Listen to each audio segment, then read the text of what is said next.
Okay, so I was chasing down a water leak in the trunk. I'm pretty certain it was through this center piece right here where the spoiler mounts up. And this one here may have been leaking as well. I'm not really certain. But you can see that they actually did take the spoiler off when they repainted this car.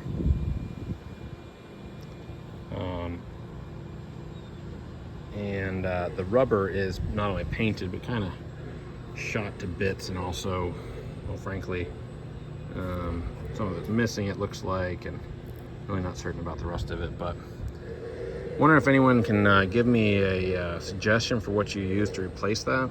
I've got a couple ideas, but I thought I'd ask if anyone has something better than what I'm coming up with. And then not the best quality work. Wondering if there should be a pad there where the peeling is on the other one, and you can see that L-shaped piece.